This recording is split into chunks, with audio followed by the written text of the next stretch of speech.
Hello friends, welcome to dreamers.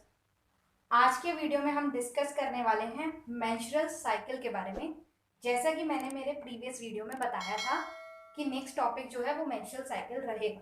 जितना हमारे NEET के लिए रिक्वायर्ड होता है, जितना हमारे सीबीएसई हमारे बोर्ड्स के लिए रिक्वायर्ड होता है, वो सारा हम आज के टॉपिक में कवर करने वाले हैं। अगर आप चैनल पर नए हैं तो नीचे दिए गए रेड बटन पर क्लिक करके चैनल को जल्दी से सब्सक्राइब कर देना, बेल आइकन को प्रेस कर देना, जिससे आने वाली सारी नोटिफिकेशंस आपको टाइमली मिलती रहेंगी। बिना किसी डिले के आज का टॉपिक स्टार्ट करते हैं। टॉपिक थोड़ा सा लेंदी है बट इंटरेस्टिंग है, इम्पॉर्टेंट है। क्वेश्चंस यहाँ से बहुत पूछे जाते हैं, नीट में भी और बोर्ड्स में भी। सो वीडियो को एंड तक ज़रूर देखना, इस टॉपिक का एक एक पॉइंट इम्पॉर्टेंट होता है। सो चलिए आज का सेशन शुरू करते हैं।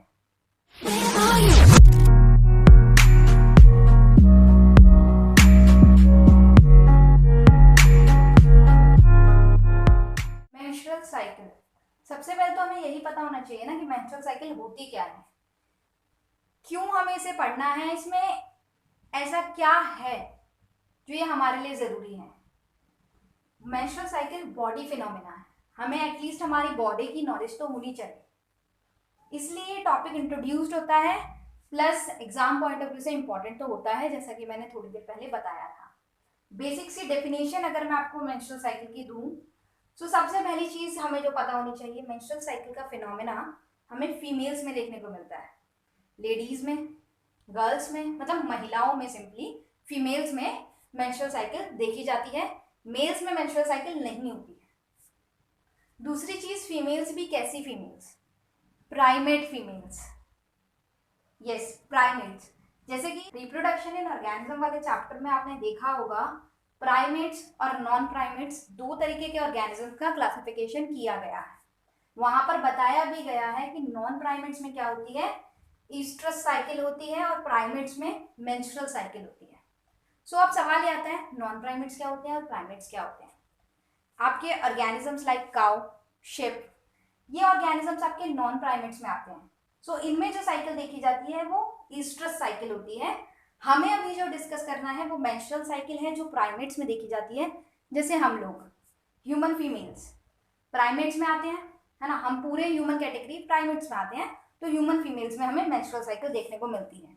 मंकीज, एप्स, इन सब में हमें मेंस्ट्रुअल साइकिल देखने को मिलती है। So menstrual cycle is the rhythmic change that occur in reproductive organs of a female primates. मतलब जो प्राइमेट फीमेल्स होती हैं उनके रिप्रोडक्टिव ऑर्गन्स में जितने भी चेंजेस हो रहे हैं, उन चेंजेस का प्रॉपर एक रिदमिक साइकिल, वो एक पूरा साइकिल फॉर्म कर देते हैं। उस प्रॉपर रिदम चेंजेस को हम क्या कहते हैं, मेंस्ट्रुअल साइकिल कहते हैं।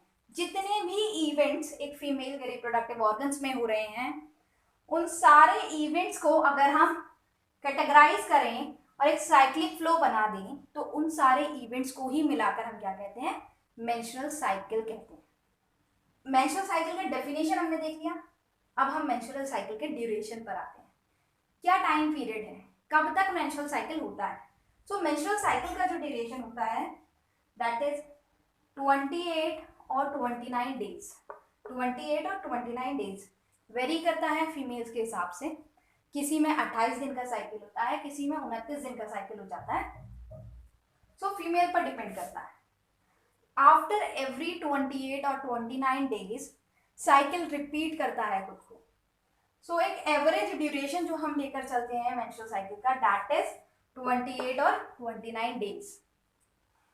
फिर कुछ बेसिक टर्म्स जो हमें मेंस्ट्रुअल साइकिल में पता होनी चाहिए, जो एनसीईआरटी लिखता है। सबसे पहली टर्म है मेनार्के।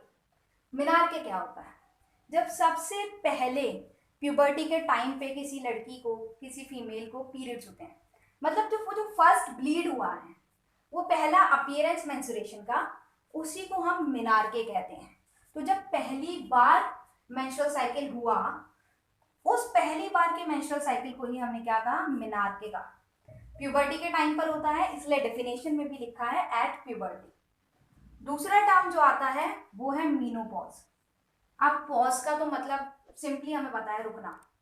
जहां भी हम वर्ड यूज करते हैं पॉज, वहां हमें पता होता है हम रुकने के बारे में बात कर रहे हैं कि अब रुकना है।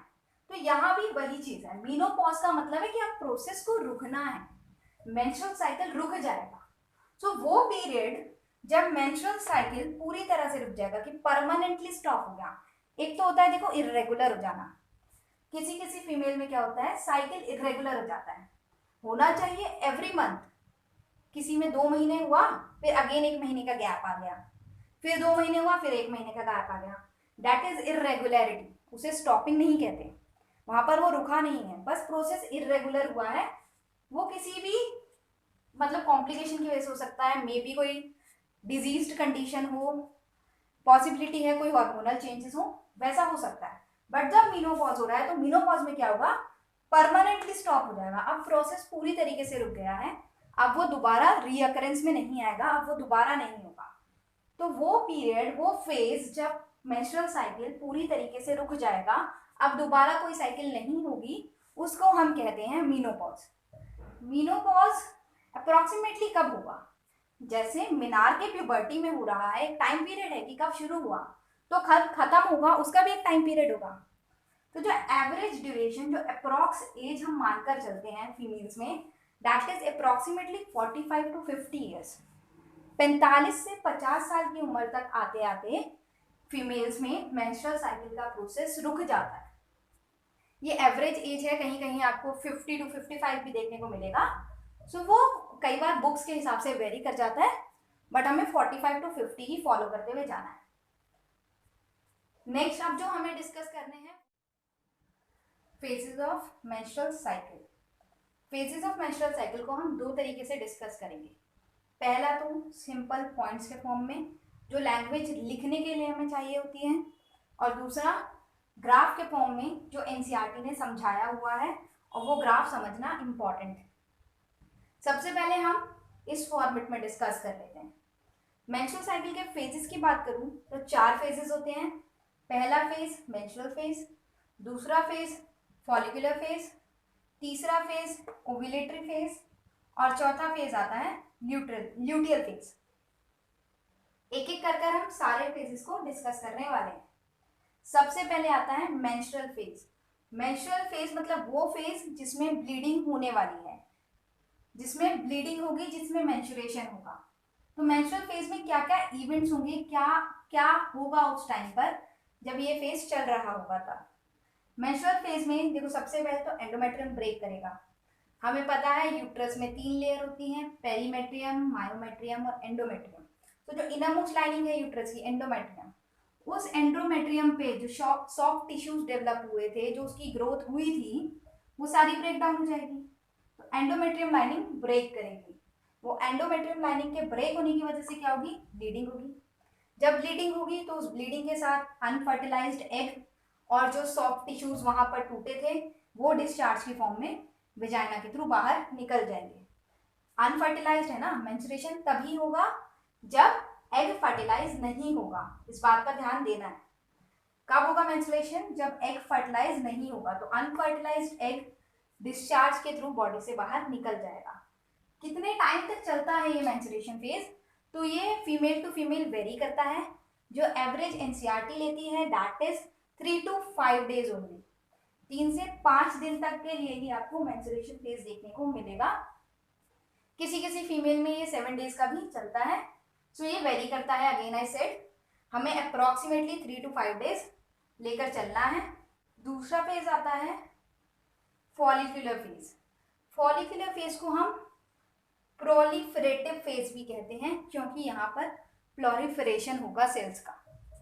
तो क्या क्या इवेंट्स हो रहे हैं फॉलिकुलर फेज में, तो सबसे पहले जो प्राइमरी फॉलिकल था, oogenesis के टाइम पर हमने डिस्कस किया था, ये देखा था कि प्राइमरी फॉलिकल्स बनते हैं। तो जो प्राइमरी फॉलिकल्स था, वो प्राइमरी फॉलिकल अब मैच्योर हो जाएगा और क्या बना लेगा, मैच्योर ग्राफिन फॉलिकल बना लेगा। तो ये कब देखने मिलेगा हमें, फॉलिकुलर फेज में देखने मिलेगा। फॉलिकल्स डेवलप हो रहे हैं, लेयर बाय लेयर डेवलप हो रही है। प्राइमरी फॉलिकल था, प्राइमरी से सेकेंडरी बनेगा, सेकेंडरी से टर्शरी बनेगा, टर्शरी से फाइनली ग्राफिन फॉलिकल बन जाएगा। ये सारे ओवेरियन इवेंट्स हैं, ओवरीज में देखने को मिलते हैं। दूसरा इवेंट जो हमें फॉलिकुलर फेज में देखने को मिलता है वो क्या, एंडोमेट्रियम रीजनरेशन। मतलब जो एंडोमेट्रियम अभी टूटा था मेंस्ट्रुअल फेज में, वो दोबारा से बनना शुरू हो गया फॉलिकुलर फेज में। फॉलिकुलर फेज में कुछ हार्मोन्स काम करते हैं, अभी हम ग्राफिकल रिप्रेजेंटेशन में देखेंगे। Hormones like estrogen, progestogen, mainly estrogen follicular phase में जो हम कंसीडर करते हैं, LH, FSH, ये सारे हार्मोन्स यहाँ पर काम करेंगे तो एंडोमेट्रियम रीजनरेशन और फॉलिकल डेवलपमेंट होगा। फॉलिकुलर डेवलपमेंट का जो टाइम पीरियड होता है, जो फेज होता है, वो कितने टाइम तक चलता है, तो that is approximately 10 to 14 days तक का ये फेज रहता है। 10 से 14 दिन आपका फॉलिकुलर फेज रहेगा। फॉलिकुलर फेज जैसे ही खत्म होगा तो नेक्स्ट फेज आएगा ओव्यूलेटरी फेज। अब ओव्यूलेटरी फेज आया, ओव्यूलेटरी फेज में क्या होगा, ओव्यूलेशन होगा। ओव्यूलेशन का मतलब है कि भाई अब ओवम निकलेगा, एग रिलीज होगा, तो उसी प्रोसेस को हम ओव्यूलेशन कहते हैं। तो ओव्यूलेटरी फेज में हमें ओव्यूलेशन देखने को मिलेगा। होगा क्या ओव्यूलेटरी फेज में, LH सर्ज होगा, मतलब LH हार्मोन का अमाउंट बहुत ज्यादा बढ़ जाएगा, वो पीक लेवल पर आ जाएगा। LH hormone is luteinising hormone, pituitary hormone होता है ये। तो LH हार्मोन बढ़ गया, बहुत ज्यादा बढ़ गया, LH सर्ज हुआ। LH बढ़ने की वजह से क्या होगा, ग्राफियन फॉलिकल रप्चर हो जाएगा। यहाँ पर मेच्योर हुआ था, ये मेच्योर्ड ग्राफियन फॉलिकल अब क्या होगा, फट जाएगा, और जैसे ही ग्राफियन फॉलिकल फटेगा ओव्यूलेशन हो जाएगा। इसी के अंदर तो ओवम है, तो वो ओवम ग्राफियन फॉलिकल के फटने की वजह से रिलीज होगा, और रिलीज होते ही क्या करेगा, आगे प्रोसेस के लिए चला जाएगा। ओव्यूलेटरी फेज आपका 48 आवर्स तक ही चलता है, मतलब अप्रोक्सीमेटली 48 आवर्स तक के लिए इसका टाइम पीरियड देखा जाता है। इसके बाद कौन सा फेज कंटिन्यू होगा, luteal phase, fourth and last phase of menstrual cycle, और बहुत इंपॉर्टेंट फेज होता है। ल्यूटियल फेज को हम सिक्रेटरी फेज भी कहते हैं, क्योंकि यहाँ पर हार्मोन सिक्रीशन बढ़ जाता है। कौन सा हार्मोन, प्रोजेस्ट्रोजन हार्मोन।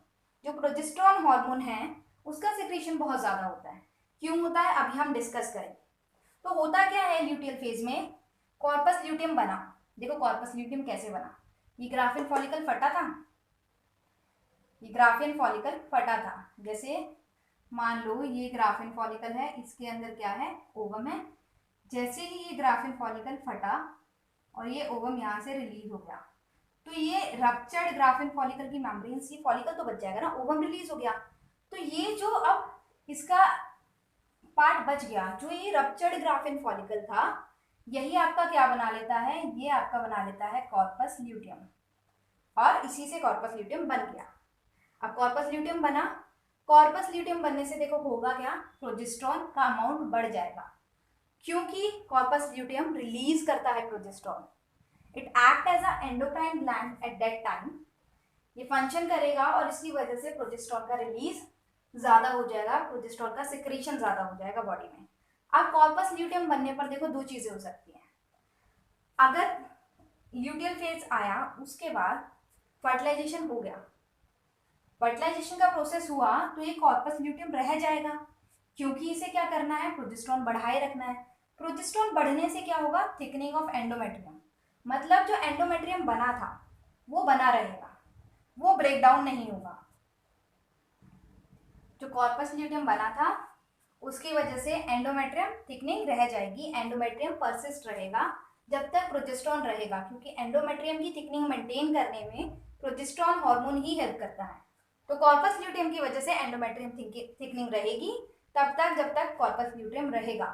इसलिए अगर प्रेगनेंसी वाला सिनेरियो हो जाता है, फर्टिलाइजेशन हो जाता है, तो कॉर्पस ल्यूटियम रहेगा पूरे टाइम तक, ताकि वो एंडोमेट्रियम की थिकनिंग को मेंटेन कर पाए। बट अगर फर्टिलाइजेशन नहीं होता है, दूसरा सिनेरियो, दूसरा केस, जब फर्टिलाइजेशन नहीं हुआ तब क्या होगा, तब ये कॉर्पस ल्यूटियम क्या होगा, डीजनरेट हो जाएगा, ये अपने आप खत्म हो जाएगा। इसके डीजनरेट होने की वजह से क्या होगा, प्रोजेस्टेरोन हार्मोन का लेवल डाउन हो जाएगा। प्रोजेस्टेरोन हार्मोन का लेवल डाउन होने की वजह से अगेन साइकिल रिपीट्स इटसेल्फ, वापस से एंडोमेट्रियम ब्रेक होगा, वापस से मेंस्ट्रुअल फेज आएगा, देन अगेन फॉलिकुलर फेज, और फिर धीरे धीरे धीरे धीरे साइकिल पूरा खुद को रिपीट करता रहता है। तो ल्यूटियल फेज जो आपका रहता है वो ऑलमोस्ट अप्रोक्सीमेटली 1 दिन तक के लिए रहता है, 1 दिन का फेज होता है। देखो इस 1 डे के साथ ना कंफ्यूज नहीं होना है, यहाँ पे इट लास्ट फॉर 1 डे का मतलब सिर्फ इतना है, अगर फर्टिलाइजेशन नहीं हुई उस टाइम पर, क्योंकि फर्टिलाइजेशन नहीं होगी तो ओवम का जो लाइफ स्पेन होता है दैट इज अप्रोक्सीमेटली 24 आवर्स, तो ओवम वहां पर क्या हो जाएगा, वो ब्रेक डाउन होकर निकलना शुरू हो जाएगा। अनफर्टिलाइज्ड एग है, इसी वजह से धीरे धीरे कॉर्पस ल्यूटेम वगैरह भी डीजनरेट होना शुरू हो जाएंगे।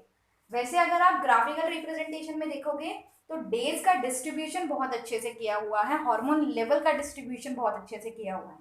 सो अब जो हमारा इस टॉपिक में बचता है वो सिर्फ और सिर्फ इन सारे फेजेस का ग्राफिकल रिप्रेजेंटेशन है। जो इवेंट्स इंटरनली बॉडी में हो रहे हैं उन इवेंट्स को एक ग्राफिकल फॉर्म में देखना है। सो आई थिंक उसे हमें नेक्स्ट वीडियो में कवर करना चाहिए, क्योंकि ऑलरेडी ये वीडियो बहुत लेंथी हो जाएगा अगर हम उस वाले पॉइंट को भी यहाँ पर कवर करते हैं तो। सो उसे हम नेक्स्ट वीडियो में कवर कर लेंगे। अभी के लिए इसे सिर्फ इतना ही रखते हैं, कम पढ़ो बट अच्छे से पढ़ो, जितना पढ़ो उतना याद हो जाए उस हिसाब से पढ़ो। इसलिए आज का टॉपिक यहीं पर वाइंड अप करते हैं। नेक्स्ट वीडियो में मैं उसे अपलोड कर दूंगी। जो फेजेस वाला पार्ट रह गया है हमारा ग्राफिकल रिप्रेजेंटेशन में इम्पॉर्टेंट है तो उसे कवर करना बहुत ज़रूरी है, इसलिए उसे मैं अपलोड कर दूंगी। अभी के लिए हम इसको यहीं पर एंड करते हैं। समझ में आया हो तो मुझे कमेंट सेक्शन में अच्छे से बता देना। कोई डाउट या कुछ भी रहता है आपके माइंड में तो आप वो भी कमेंट सेक्शन में बता सकते हो।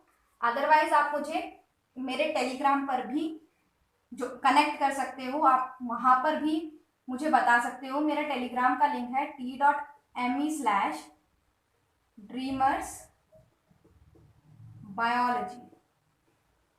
ये मेरा टेलीग्राम लिंक है, आप यहाँ पर भी मुझसे कनेक्ट हो सकते हो, तो आप टेलीग्राम भी ज्वाइन कर सकते हो। वीडियो को लाइक जरूर कर देना अगर अच्छे से समझ में आया है, और अपने फ्रेंड्स वगैरह के साथ इसे अच्छे से शेयर भी कर देना ताकि ये ज़्यादा से ज़्यादा लोगों तक इजीली पहुंच पाए। कमेंट सेक्शन में मुझे बता देना टॉपिक कितना आपको समझ में आया, वीडियो कैसा लगा, नेक्स्ट वीडियो आपको किस पर चाहिए।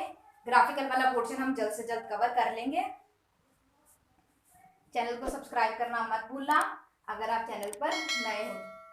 Till then, bye bye, take care, have a good day.